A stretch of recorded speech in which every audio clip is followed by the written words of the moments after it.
Hey everybody, this is Spine Pressing, and stay tuned for my top 10 comic books that I'm searching for right now.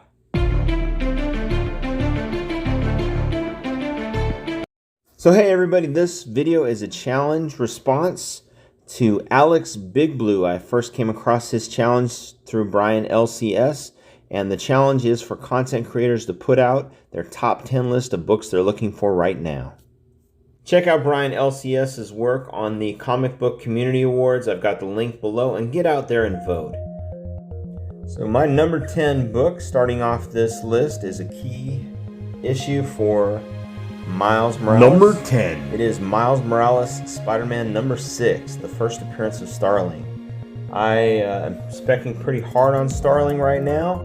I think there is a great future for this character in the MCU. I really truly believe we are going to see Starling in either the next Spider-Verse movie or the third. If that happens, I believe this book is going to explode in value. I feel that Starling has the potential to be a top-tier character among fans, comic book fans, and non-comic book fans. The print run on this book is a little bit over 33,000 books that were ordered by retailers. So this is a relatively scarce book, and I think it has tremendous potential to go up quite a bit in value. So I think this is one that I'm looking for, and it's my number 10, Miles Morales Spider-Man number 6, first appearance of Starling. Well, I am a huge Captain America fan, and this list would not be complete without one of the books from Captain America. Number 9. Is Captain America number 6, first appearance of the Winter Soldier. I gotta tell you that I really would like this particular copy. This is the variant cover that has Bucky on the cover as Winter Soldier. This cover that you see on the screen is the variant cover that features the Winter Soldier on the cover. And the cover A is really not so desirable in my opinion because it's got a bunch of Nazi flags and there's no image of Winter Soldier. So this is the one that I'm looking for. We know Sebastian Stan is going to be reprising his role as the Winter Soldier in the new Thunderbolts movie. Whether or not that movie is going to be good or not, I'm not so sure, but I still think this is a great key to pick up. The Winter Soldier is an outstanding character, very popular, and it's one that I'm looking for at the moment. So my number 9 choice is Captain America number 6 variant cover, first full appearance of the Winter Soldier. My next book is one of 2 DC Comics books on this list. And if you haven't figured it out already, number it is 8. All-Star Comics Super Squad number 58. And this issue features the first appearance of Power Girl. I think Power Girl is another character that has tremendous potential, maybe even like a Harley Quinn, depending on who the actress is, could elevate this character quite a bit if they were to appear in the DCU. And we have the Justice Society appearing in the next Black Adam movie, and I'll tell you what, all it takes is Power Girl to show up in the DCU and this book will increase quite a bit in value, and it's already fairly valuable as it is. So this is why number 8 on my list is All-Star Comics Super Squad number 58, first appearance of Power Girl. Well, my next book on the list is a relatively new title. This really, I guess, is some serious modern spec. And it number is 7. This particular cover, it's a J. Scott Campbell Virgin variant cover of Strange Academy number 1. And I want it in a 9/8. I feel the slab 9/8 is pretty obtainable, and I don't see a huge difference in the cost of a raw copy of this particular book versus it's being slabbed. So I'm going after the slab copy. I really believe that this Strange Academy is going to probably turn into a Disney Plus show. It definitely fits for that format, a series type format, kind of like a Marvel Harry Potter world. And there's some great characters, Emily Bright and Doyle Dormammu, and there's just some other really cool characters that have popped up as of late. And I think this is a great modern series to try to get back issues of. So that is why my number 7 choice is Strange Academy number 1. Well, what top 10 list could you come up with where you didn't have Wolverine on at least one of the covers?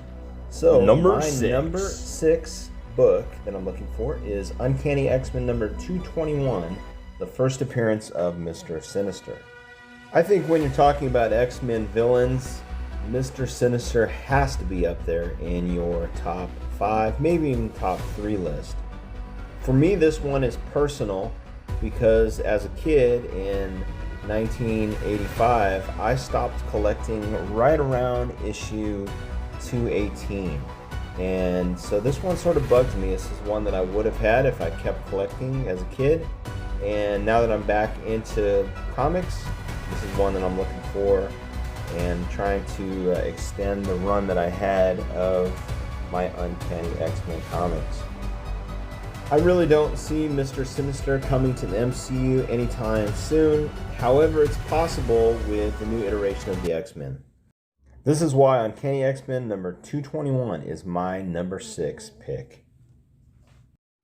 The next book I'm searching for is a DC Comics book, again from the mid-80s. And this one is a key issue in the run of Swamp Thing. Yes, if you haven't figured it out, it is number 5. Swamp Thing number 37, the first appearance of John Constantine. Not only is John Constantine maybe the coolest DC character, but he's got a tremendous amount of upside in terms of film potential.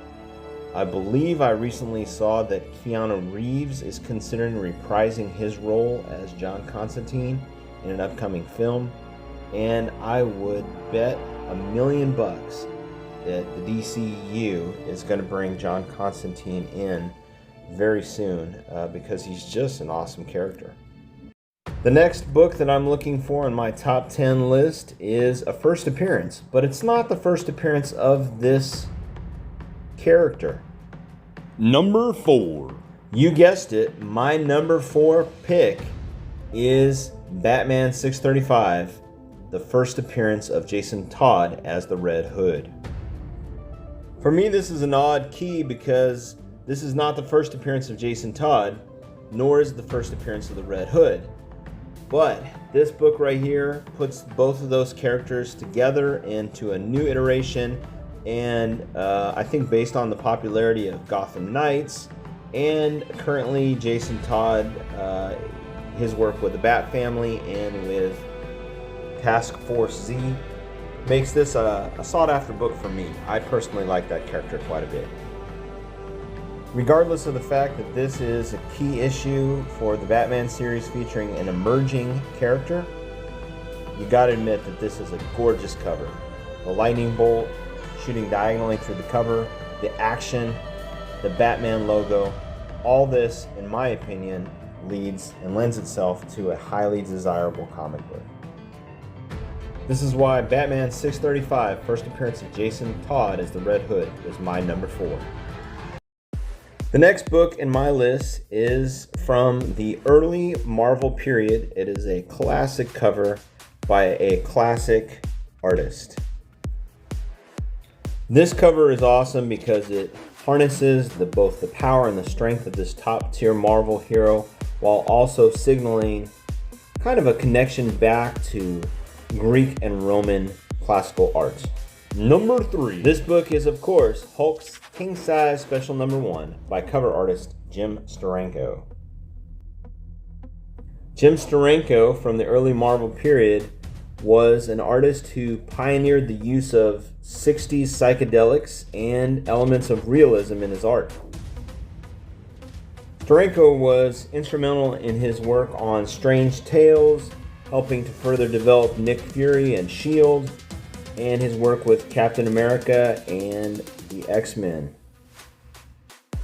One of my absolute favorite books by Steranko is Captain America 113, and you can see the sorrow and the emotion that he captured in the cover.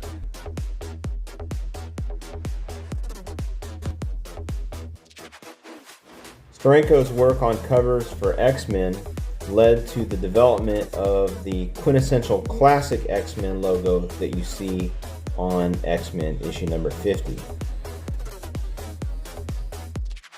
These classic covers, any one of them done by Steranko, I believe are key issues to get a hold of if you are a fan of Marvel Comics, and this is why I chose as my number 3 book I'm searching for, Hulk King Size Special number 1 by Jim Steranko. The next book is a book that is really close on my radar. I'm probably very close to finding this book. I've come across a few good deals and just missed them, but I am looking for this book purely for the sake of the artist who created the cover. And my number 2 book is Hulk 340. This cover, although very simple, has been homaged a number of times. It was first created by Todd McFarlane, the Todd Father, who's best known for his creation Spawn and some of the work that he did on some of the late 200s, early 300 work with Amazing Spider-Man and the character known as Venom. I think this is a great cover. I love the cover. I really do like the work of Todd McFarlane, and I feel that this book in raw grade is fairly attainable. I'm going to hold out until I can find a raw newsstand copy of this book, and when I do, I'm going to be pretty excited and send it in right away to CGC. Put it on my wall. And this is why Hulk 340 is my number 2 book on my list of books that I am currently on the hunt for. And the final book in this list is a book that I have been looking for some time, and I have several copies that I am watching very closely. But as a big Avengers fan, I am looking for this issue, which features the first cover appearance of Spider-Man. Number 1. Avengers number 11 features the first team-up of Spider-Man and the Avengers, and it is also the second appearance of Kang the Conqueror. So the cover art for this book is credited to Dick Ayers and Jack Kirby, but many people believe that the Spider-Man image on the cover was done by Steve Ditko. I love this book. I love the cover. I think the cover is incredibly unique, one of the more unique covers of the early Avengers series. I love how we have Spider-Man teaming up with the Avengers. And as an investment, I think this book is a great value and a great pickup. So that is why my number 1 book overall is Avengers number 11, first appearance of Spider-Man teaming up with the Avengers. Thanks for watching my video on the top 10 books I'm on the hunt for. I'd love to know what your top 3 are. Please, if you can, add them into the comments down below. Check out some of these other videos that I've got for you on the screen. And, as always, happy hunting.